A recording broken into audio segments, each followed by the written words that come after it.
and it tells me that we are now on live, that we are now recording and it's now being broadcast live. Hello, good evening, welcome, good morning, good afternoon, good lunchtime, good day, good evening, good God, what are you doing up at this time of the hour? Whatever time of day it is, wherever you're watching this from, big thank you for joining us.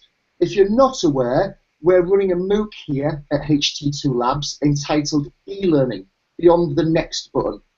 Each month of the year, throughout 2016, we're unwrapping a different tool, technology, approach, gadget, gizmo that we think people should be paying more attention to. Sometimes what we're looking at is very bleeding edge, artificial intelligence, wearables, proximity beacons. Sometimes some of the things that we're looking at might be considered quite traditional, quite run-of-the-mill, things like research, things like podcasts, things like video, which is what we're going to talk about this evening. But we think that it's worth unpacking that subject a bit more because maybe things have moved on since video became the norm. Maybe the way that we should be approaching video has moved on because we know more about people's behaviours and habits now. And that's why this month I'm really, really chuffed to welcome Gemma Critchley from PA Consulting to be our hangout star of the evening to talk to us more about video. Do you want to say hello, Gemma, and give us a little bit of background as to who you are, what you do, and where you've done it? Sure thing. Thanks, Craig, and thanks so much for having me tonight. It's good to be here with you all, ready to chat video. Like Craig said, my name is Gemma Critchley, and I'm a learning, innovation, and performance consultant working with PA Consulting. So prior to PA, some of you might have met me when I was working with BP. So I spent a good kind of 2.5 years at BP working on their video platform there. So creating content, curating content, and managing the actual platform itself. And prior to that, my background is in digital marketing and social media, and I've worked across a number of industries, from fashion to finance to FMCG. I've worked both agency side and client side, and there's always been a video element to anything that I've done in my roles. So it's always been about creating engaging content and looking at how you can get that out there and get people engaging with it, or maybe even creating their own stuff. So it's a real pleasure to be part of this. Something you just said there made my ears prick up, and it's not the first time I've heard you say it all, but you said digital marketing. And I remember many moons ago when I worked in the nuclear industry, I moved from the L&D team to the internal comms/PR team. It was a political move. And within about 2 weeks, a light bulb came on above my head, and I kind of realised and thought to myself, we're actually trying to do the same thing here. L&D and comms and marketing and PR and internal comms, we're trying to do the same thing. We're trying to get people to change their behaviours, either from a safety perspective, or we're trying to get them to part with their cash to buy something, but we're trying to get them to buy into something and change their behaviour. And I kind of thought to myself, and do you know what? They're actually better at it than we are. Comms and marketing, and they seem to be better at changing that behaviour than L&D was. So ever since then, I've always paid a very, very keen and close eye on marketing and content marketing and engagement strategies and things like that, regardless of whether they're overtly L&D or not. Because I think there's always something to learn, and I'm sure you'll bring something from that to play this evening. Thank you, Gemma. So Joe's asked the question already, which we will get to, Joe, but I kind of want to try and adopt kind of a natural flow to this, and I know that BP and the hub will come up undoubtedly, so we will bring that up, Joe, when Gemma starts to talk about that. So the first question that I've got is a question that I've got to be honest, I've preempted this. I've asked Gemma some of these in advance, but I'm hoping that will spur you guys on to jump on the back of these questions and ask your own. Maybe we won't ask many of mine, maybe most will come from you, fingers crossed. So this level of the MOOC is about video, but it's not about the technical aspects of video. We don't go into lighting and audio and lenses and backgrounds and file compression rates and things like that. There's loads of stuff on the net about that. We don't really go into that, and I don't want to go into that in this hangout either. What I do want to talk about is the positioning and the strategic aspects of using video. So Gemma, my question is, in your experience, and I know you've got a lot of it, do people spend too much time worrying about the technical aspect? What camera should I use? What microphone? What should my lighting be like? Do people spend too long on that and not long enough on the why am I doing this? And where should I be doing this? And the more strategic, more perhaps softer behavioural aspects. Is one more critical than the other in your opinion and in your experience?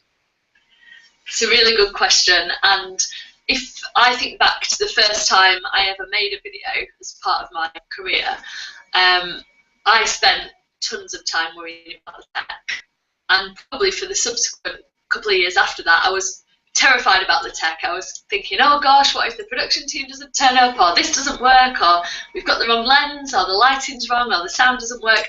And of course all of those things are super important, but I think when I think back to that time, I was missing a trick. I think if the message that you're conveying in your video isn't right, then the tech's irrelevant.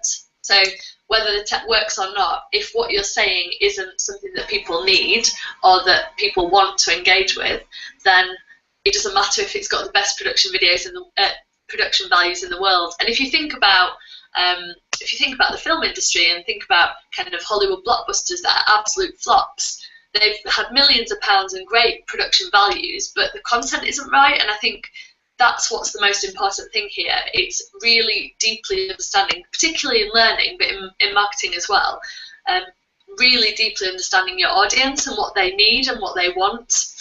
So really understanding what the problem is that you're trying to solve with your video, and then really making sure you nail that. So I think if the message is right, then whether you've got kind of a huge production crew or you're doing it on your phone, it's not really going to be an issue. I think it's really nailing that need that's important.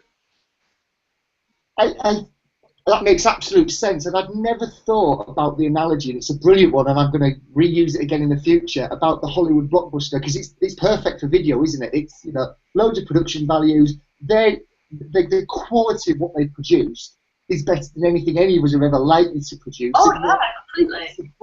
It's a brilliant analogy, and hopefully one that resonates with the people that are watching this either live or in the recording, if they ever want to drill home that message about the tech's important, but think about Hollywood blockbuster, they'll come back to this analogy that you did. It's a very good one. It's a good one.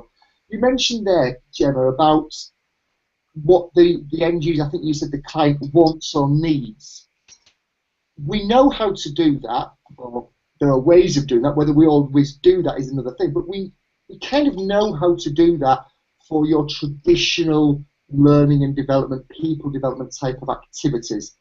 Is it any different from when you're wanting to commission a video or considering video as part of this solution? Are there other things to take into account? Is there a better way of doing it when you're considering video, because it immediately hones your delivery medium because it's going to be video? Does that make things easier or harder when you're trying to find out what it is that the end user wants? What is it that they need? I think it's a question that we should be asking ourselves every time that we start on a journey to create anything. And I think we should never start with that solution in mind. We should never start our journey thinking, I'm going to create a video, because that's where I've seen things kind of fall down previously. So what I would say is really important to do is to, first of all, understand the problem, and then work out whether video is the right thing to do for it. And if it is, then work forward from there. So there's a way that, and I know there are several ways of doing this, and kind of everyone has their own preference, but there's a way that the team that I work in uses to discover the needs of the user. This is never about asking the user what they want, because the user very often doesn't know what they want, or it's something that they've never come across before.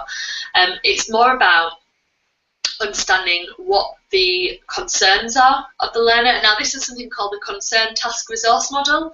I'll tweet a link to it later. It's something that was developed by Nick Shackleton-Jones, who some of you might know. I work in his team, and he developed this model, which is essentially a way of understanding what people are worried about, what tasks they have to do when they're worried, and then working out what resources right out of the back of that.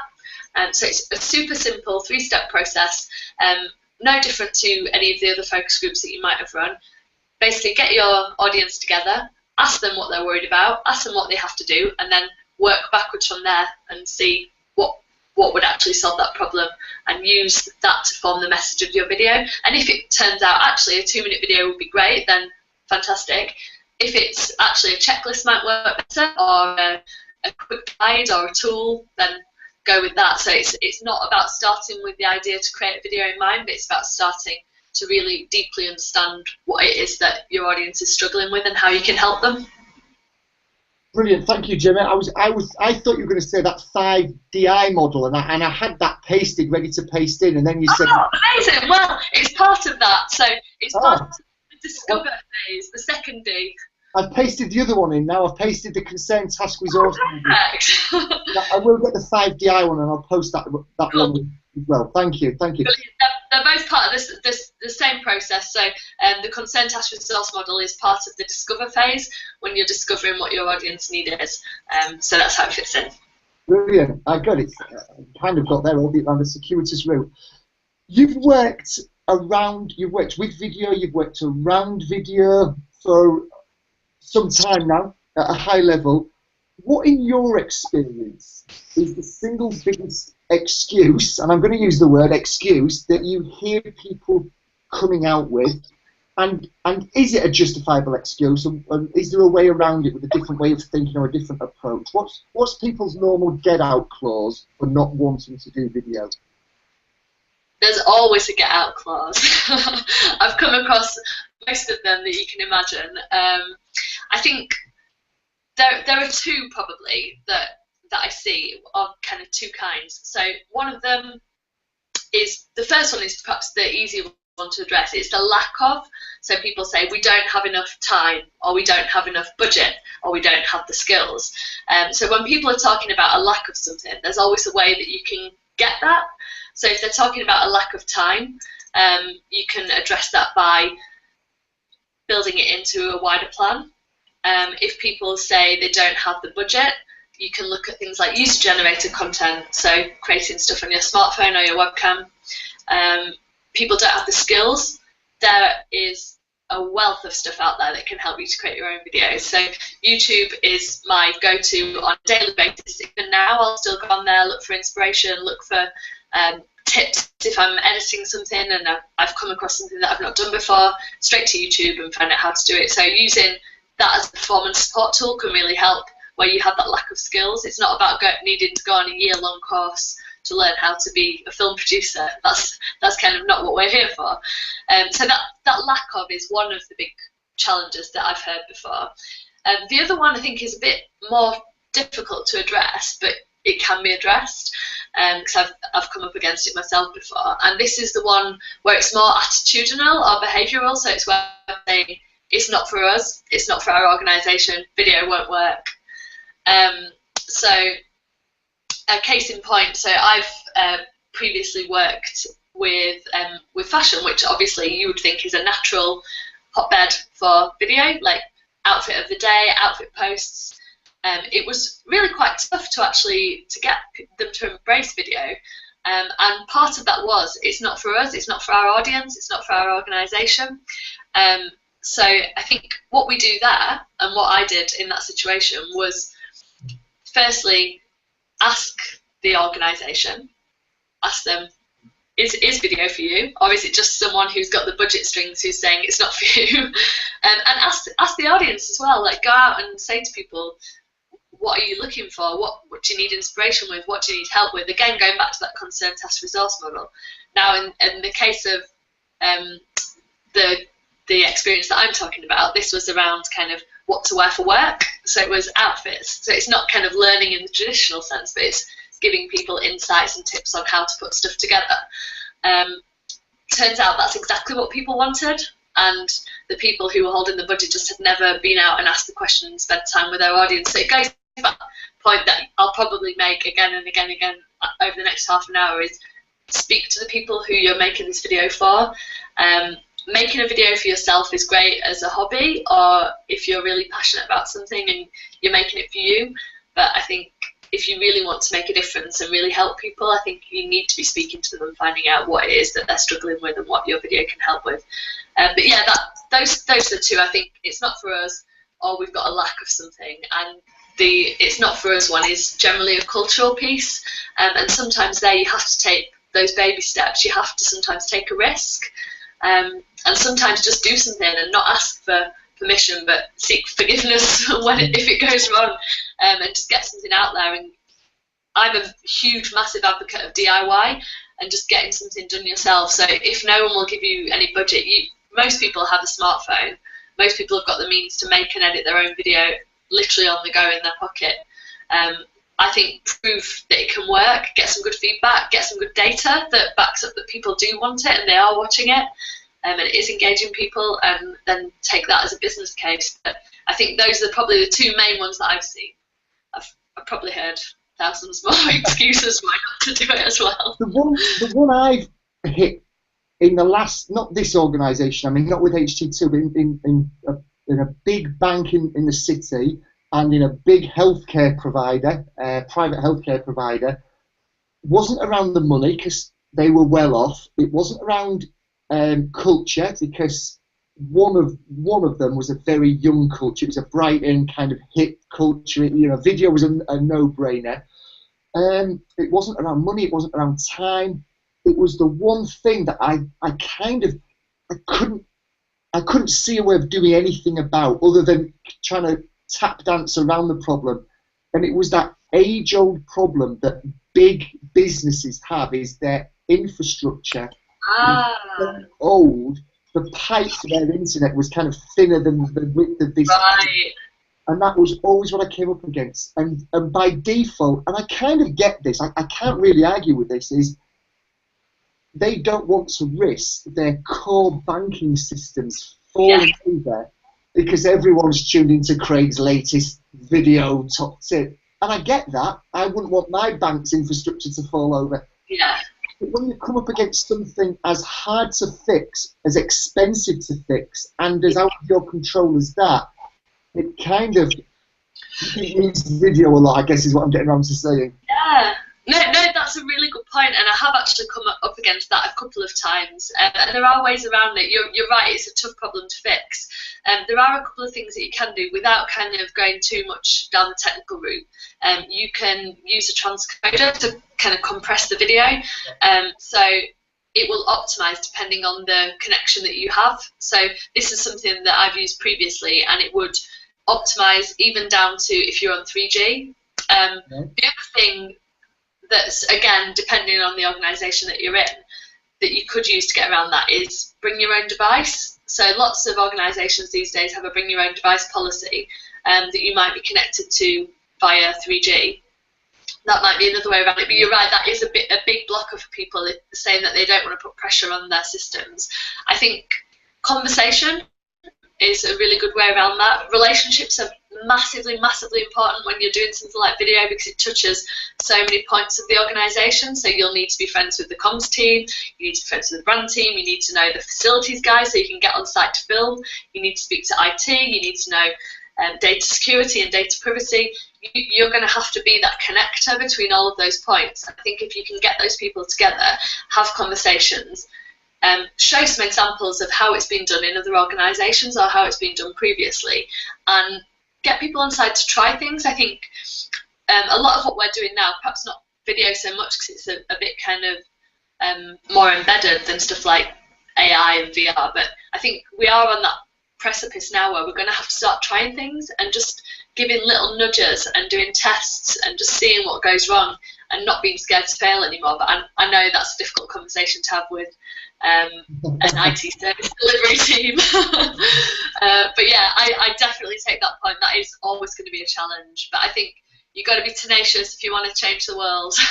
I agree. And you know, one of the IT service delivery managers, a fairly senior guy that I spoke to in Brighton, was absolutely stone cold honest about it. And he said, whilst I'm sat in this office having a conversation with you in a business type relationship, he said, I can honestly tell you this, my job and most IT departments' jobs are to maintain the status quo.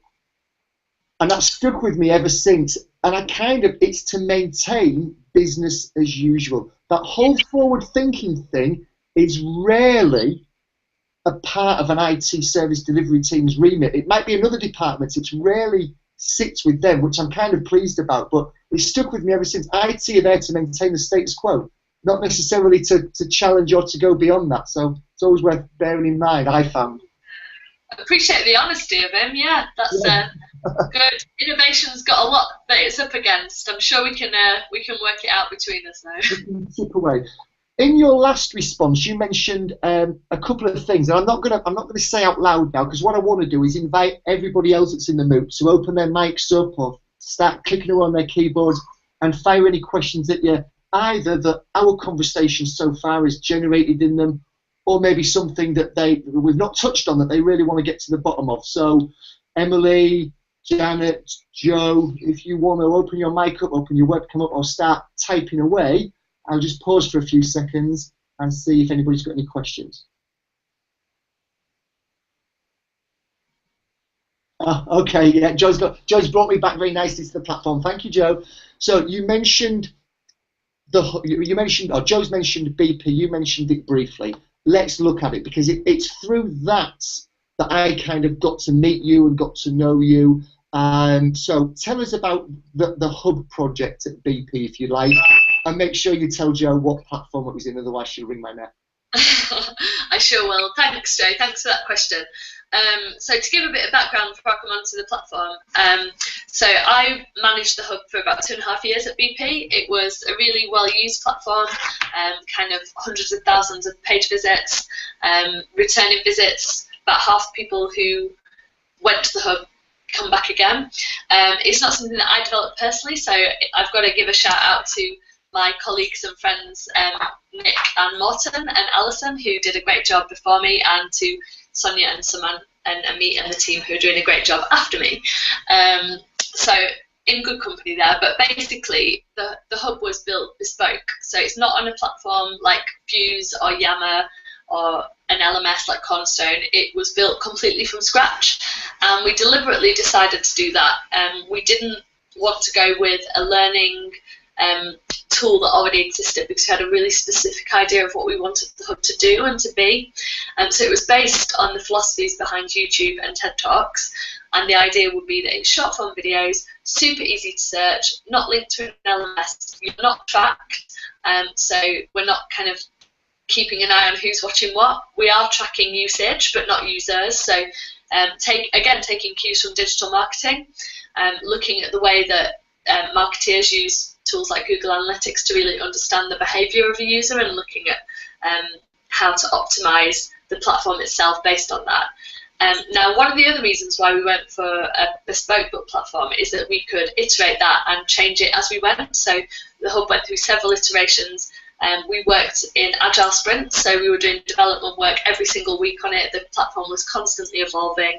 And just before I departed BP for kind of new, we just implemented user-generated content functionality to it. Now, I know the team there are doing some amazing work on it still, so I'm sure that you guys will hear about the kind of PLNs and through Twitter and things like that. But yeah, it was, in answer to your question, Joe, it was bespoke.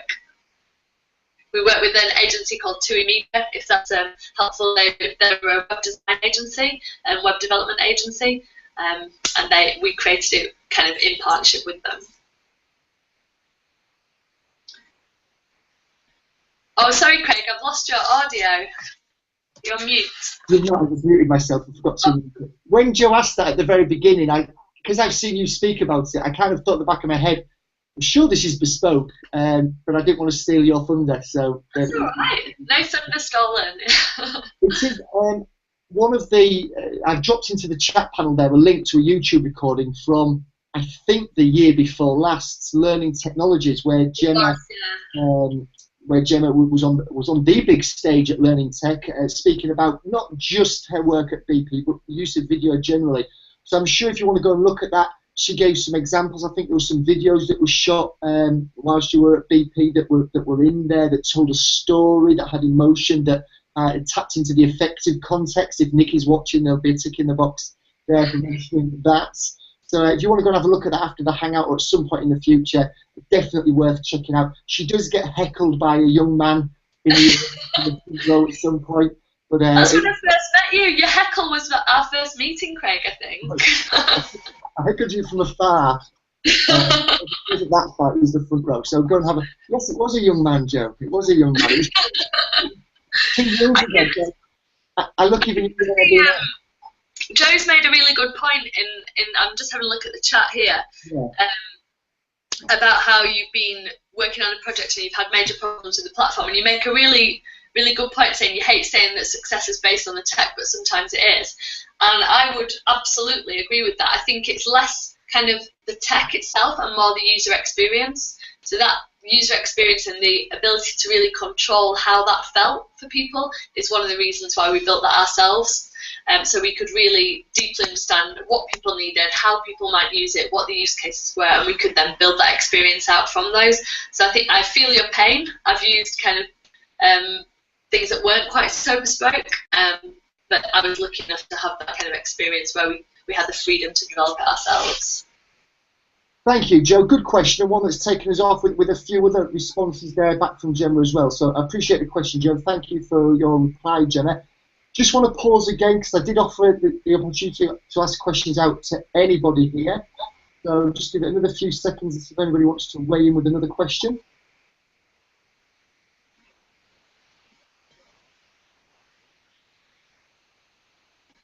Then I shall. I'm kind of asking this on behalf of somebody that's in the Hangout. They'll know exactly who they are when I ask the question. So this one's around data. It's for you, Janet. This one's around data. You mentioned a couple of minutes ago about tracking usage rather than users. You mentioned hundreds of thousands of users, returning users. From a data perspective, what do we need to be thinking about? I mean, there's the obvious things like page views, and I'm thinking here with my YouTube head on, kind of page views, maybe subscribers to a channel. Is there anything more advanced that we can do with video data? It's kind of a loaded question because I've used a platform in the past that did give a little bit more than just simple stats, and that's why we went with it. But my usage of video is nowhere near yours. So I'm just interested, where can we get clever with the data? And have you seen anybody using the likes of XAPI and things like that to get even more data out of the video usage? I think it's definitely kind of an untapped resource, data at the minute, especially in learning. So marketers are super clever with this stuff. They're doing absolutely tons.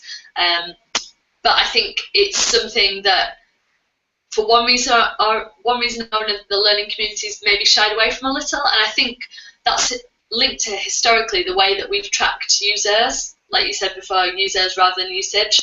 And it's always been about completion rates and compliance and understanding who's done what, and tracking people that way. So I know tools like Const are great for that kind of thing. I think we're now getting to a stage where sometimes completion isn't what we care about. I think it's more about, has that had a positive impact on someone? And I know this idea of impact measurement in learning is like the holy grail. Everyone's kind of really got it right.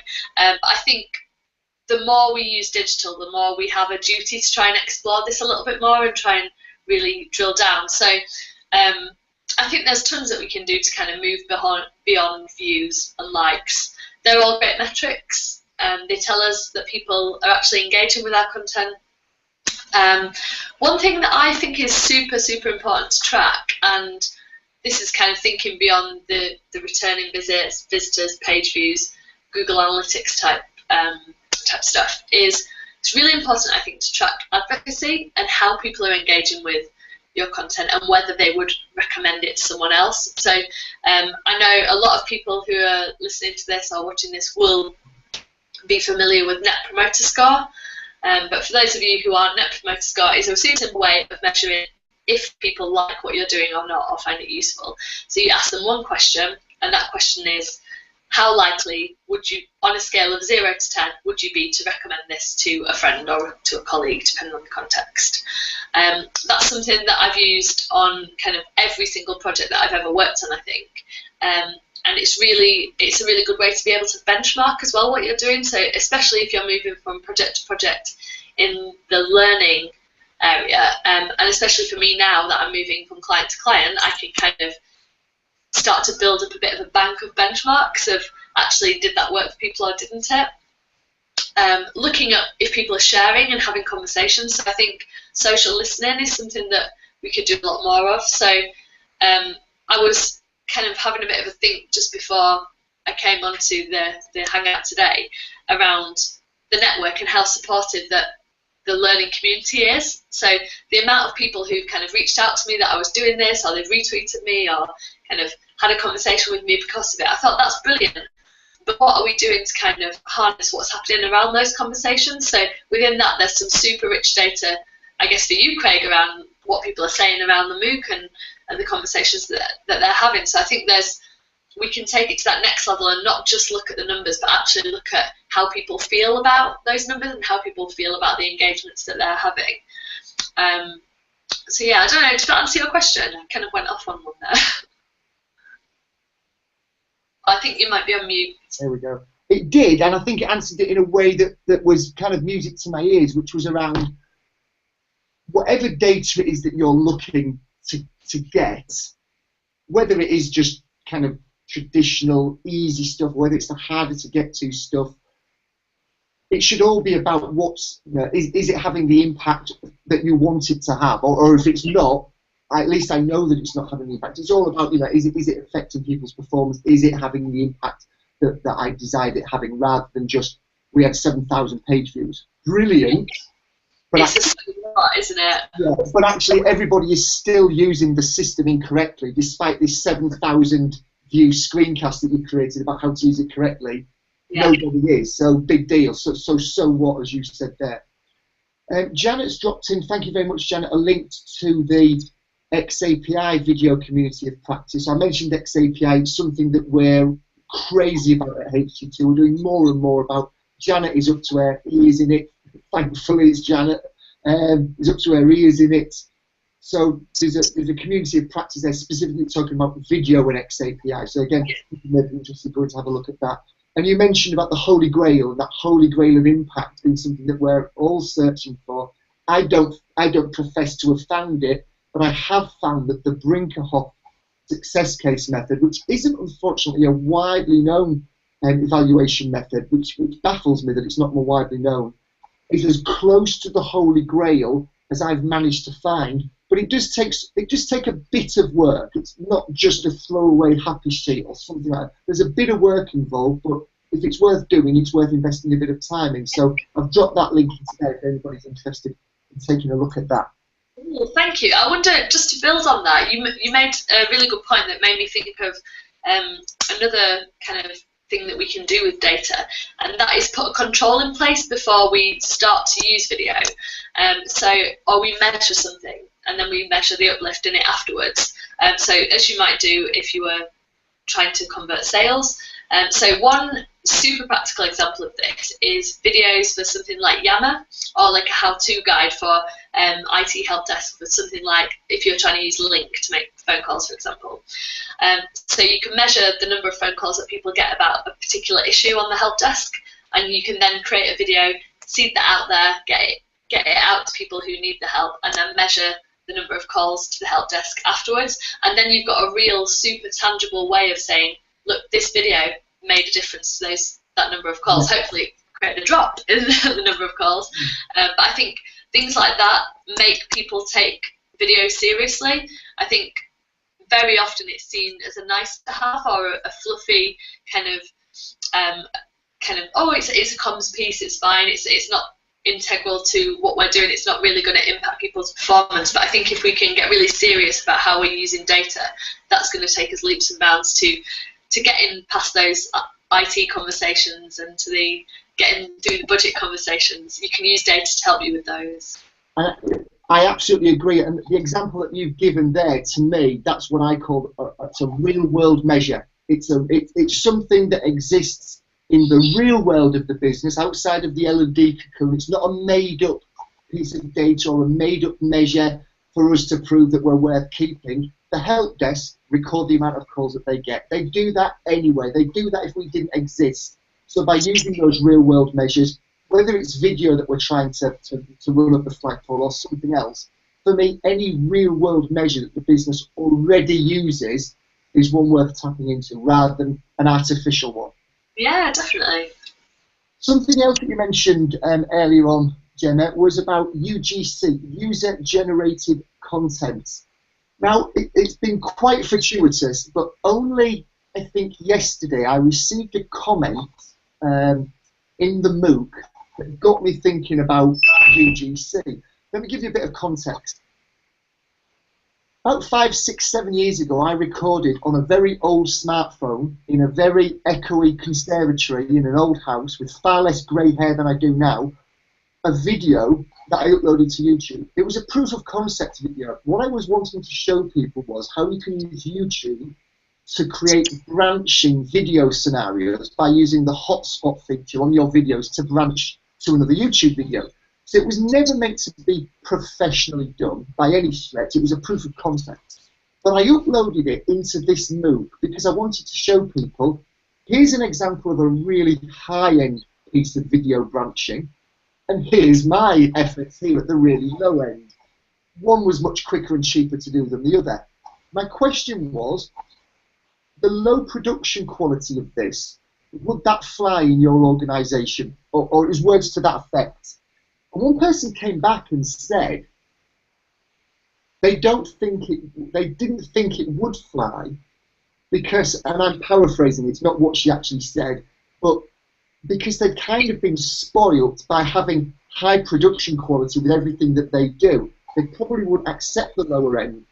Now, just in the process of this call that we're having now, I've kind of thought to myself, would it fly? Or is that one person who's responded to that question, quite genuinely and quite legitimately, is it her opinion that it wouldn't fly with the majority? Or actually, if we went out and asked the end users, went through that task resource, or task concern resource, task resource model, you know what I'm talking about, would it actually come out that people were quite happy with low-end quality video, as long as it was legible, and as long as it was audible, and as long as it helped them solve a problem, they were okay with that. So I guess my question to you is, where's the time and place for the high-end stuff versus the user-generated stuff? Is it worth going in with the big books first to have that wow impact and then dilute it? It's not a nice word to use, it makes it sound lesser quality, but introduce UGC, or do you go with the UGC first because it's quick and it's cheaper and you're more likely to get a quicker win because it's quicker to do? UGC versus high-end, what are your thoughts, Gemma? So, UGC versus high-end. Okay, so I think it splits quite nicely down the middle about the message. So, my view, and in my experience, if you're talking about something that people really care about, if you're creating something that's going to help them to do something that they really need to get done, then the production values of your video don't matter. I think if you're trying to get people to care about something, that's when you need to use a bit more oomph and a bit more technique. I think that's when you can bring in storytelling and you can bring in higher production values because you're trying to sell something to someone. So let me give you an example. So the example of the user-generated content video. I was working from home quite a while ago, about 6 months ago now, and just happily, merrily typing away. I had the washing on in the background. I thought I'd take advantage of having a bit of time at home to get that done, when all of a sudden felt my feet getting wet from underneath, and lo and behold, as I was typing away, the washing machine had just started to leak everywhere. What did I do? First thing, straight onto YouTube, before I called the plumber, before I looked for the manual for the washing machine, straight onto YouTube, typed in the make of the washing machine, found a video. It was some guy in his kitchen on his phone, 30 seconds long.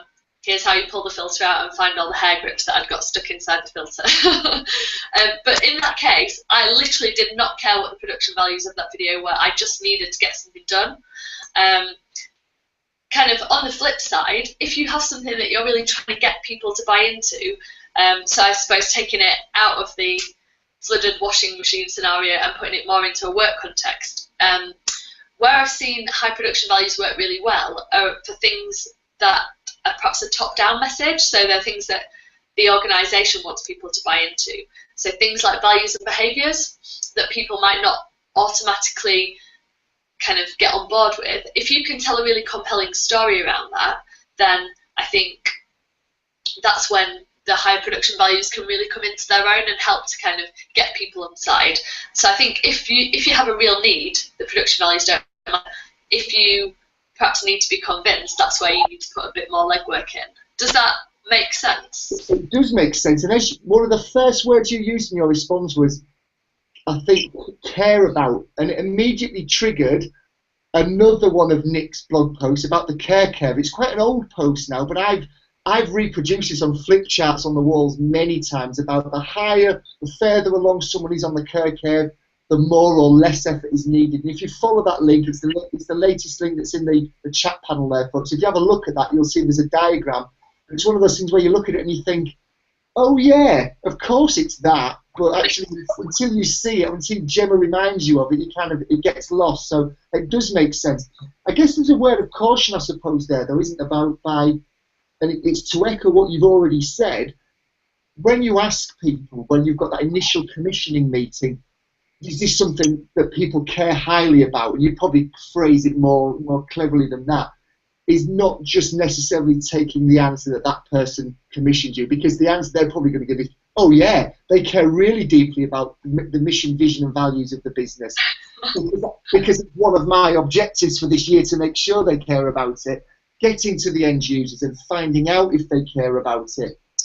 Getting past that person who's going to give you the answers that they think you want to hear. It's important. Completely. Always questioning, I think, never taking anything at face value, and it's kind of it can act as a double-edged sword. So I think when video does start to gain momentum within your organisation, suddenly you'll be overcome with requests and people say, we want a video and we need to do a video for this and we need high production values for this, and it's being able to drill beneath that and kind of embrace the enthusiasm, but to be able to say, actually, let's look at what we're really trying to achieve here. Is this the right thing to do? And just poking it a little bit and asking those questions. Got a question from Joe that popped up a few minutes ago, and it touches, I think, on what we talked about earlier, but maybe we didn't actually get to the obvious response between us, which is what Joe, I think, is nudged us towards. What's your favourite way of convincing someone? Is it data? Is it a case study? Is it showing them that their competitors are doing this? Is it something else? Is it a combination of things? How do you go about convincing the naysayers? That is an awesome question. I wish I had kind of a one-word answer of this is how you do it. I think for me, and I think it all comes down to personal style, everyone will have their own way of doing this. For me, it's about really understanding what's important to that person who you're interfacing with. So if you're having a conversation with IT, understanding, like you said, Craig, you had that great bit of insight around that his job is to, or her job is to maintain the status quo. So if you go in armed with that knowledge, or you can get that knowledge out of someone when you're in that session, you know that you want to play directly into what their objective is and look at it like a shared objective. You're going to try and get there together. So I think just to really understand the person that you're having that conversation with and understanding what's driving their kind of fears or their concerns.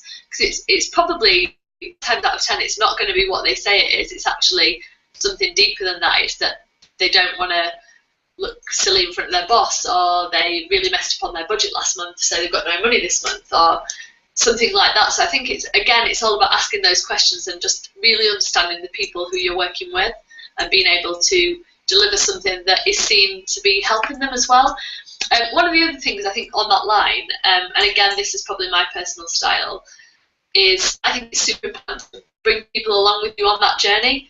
So to just take a commission and run and do the film would be easy. You could go away and kind of have loads of fun, make your film and bring it back and everyone would be happy. I think it's a much richer process if you can bring that person along, particularly if they're a detractor, on that journey with you and say, look, join us on the shoot, come sit with us in the edit. What do you think about that? What's your idea? And really doing it in a collaborative way, I think is going to get you a much better end result, and they'll then go forward and act as an advocate for you in future. So I think it's just about kind of collaboration and doing things together. Advocacy, again, you mentioned it earlier on, you've just referred to it again back there, the advocacy. Is what I'm hearing right here, Gemma? It seems that, you know, we weren't talking about the technical aspects in this hangout, and we barely touched on that, which is brilliant. We're talking more about the strategic, why we're doing this, how should we be doing this, do we need to be doing this at all? it seems that the skill, and I guess it's, I guess this shows that it's not a different skill than any other type of thing that we choose to do or have to go down.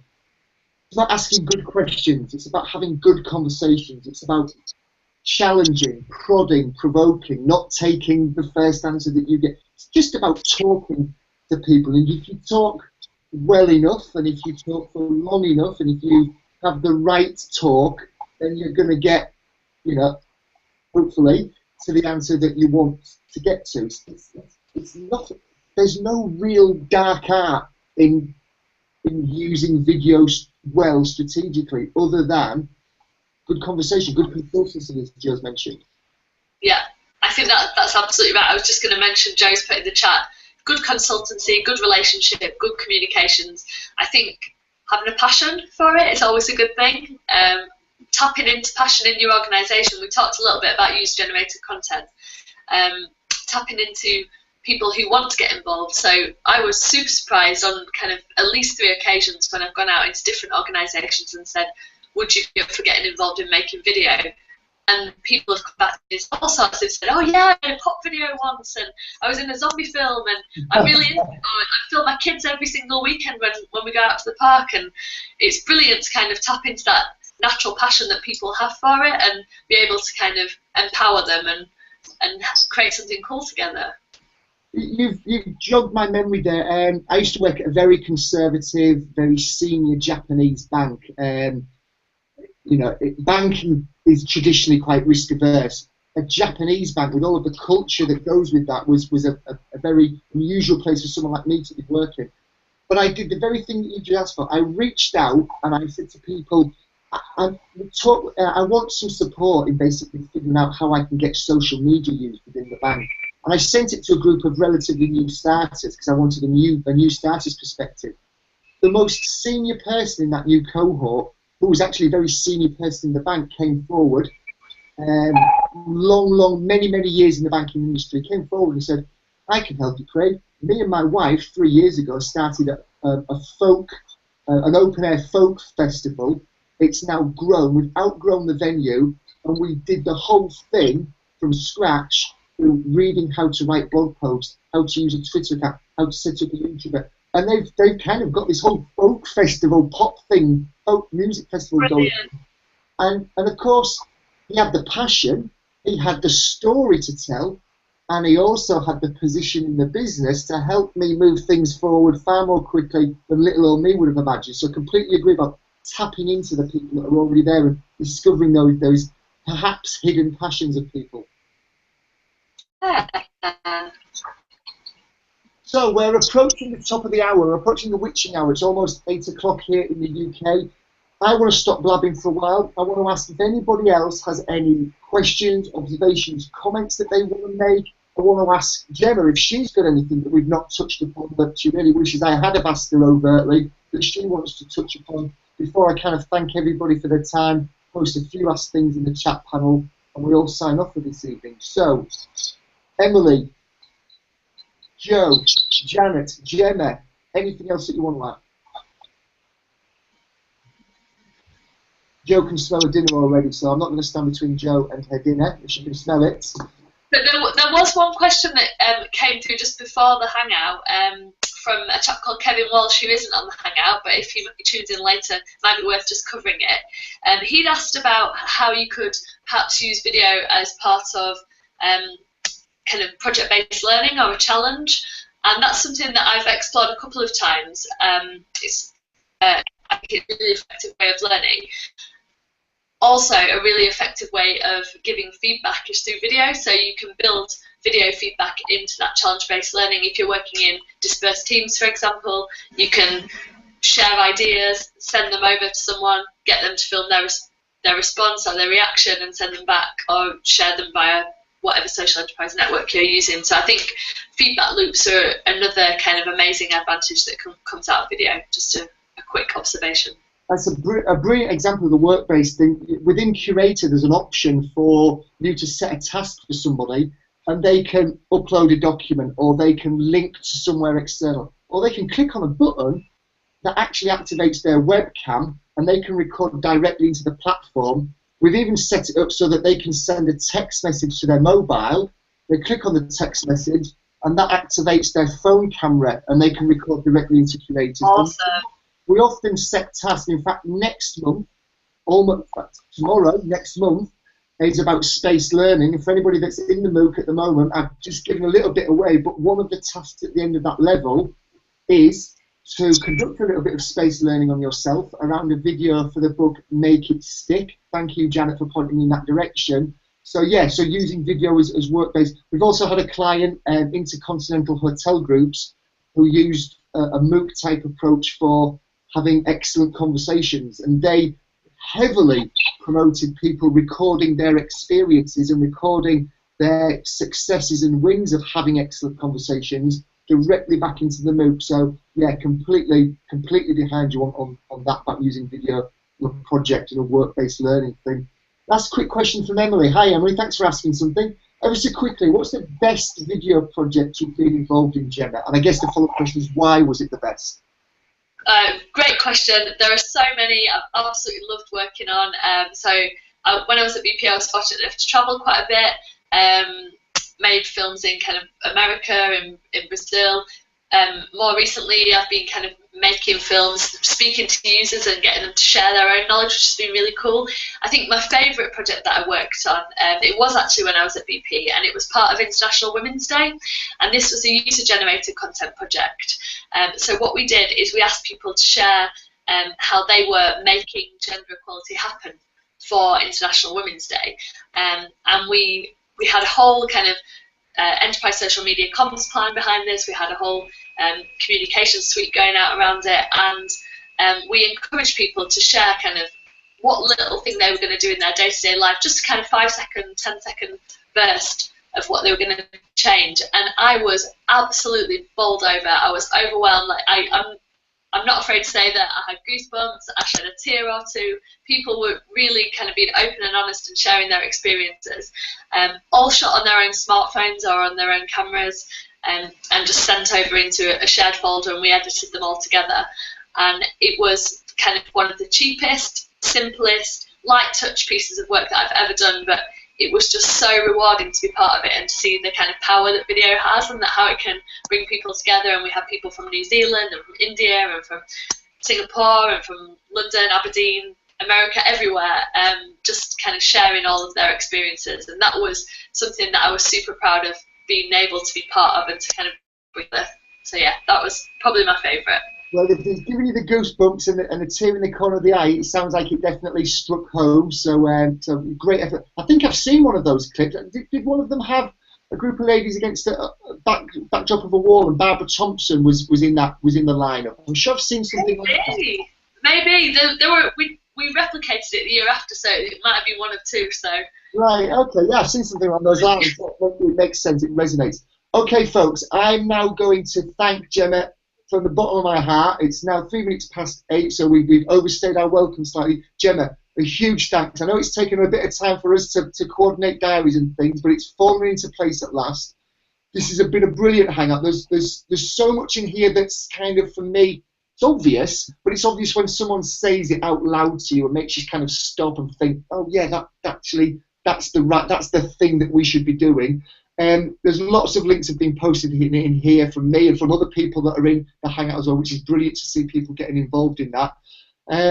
I hope, Janet, that there's been some ideas in here from you from a data perspective around video and how we might make better use of it. And of course, everyone, I hope there's been something in here for you, even if what's been in it for you is, don't approach this any differently than if we were doing anything else. Don't think of video as the solution. Go and have good conversations, and the right answer will hopefully come out of those conversations. And it might be video, in which case you can start talking technical stuff. One thing that Gemma did want me to ask you all was, if you've got any questions and any follow-up things that you're thinking around video, please feel free to get in touch with her outside of the MOOC environment via Twitter. I've already posted her ID earlier on in the hangout. There it is. Let me just repaste it at the bottom now so it's not lost. I'm just repasting it in there. It's Gem Saint Gem, Gemst Gen. I've posted it in there. I've also posted her blog in there as well at beatnific.wordpress. So go out there, follow Gemma, fire your questions at her, and I'm sure she'll be very happy to respond. Gemma, thank you once again. I'll let you know when the recording's up, but it's been a brilliant hangout. Thank you so much. And thank you also, Emily, Joe, Janet, some of the usual faces there. Emily, it's nice to see you joining in this evening. Brilliant to see some new names and faces there. Wherever you are, whatever you're up to next, we're either in Brazil or Manchester this evening. Gemma, have a great evening, and thank you ever so much for your time once again. Cheers, folks. It's a real pleasure. Thanks, guys.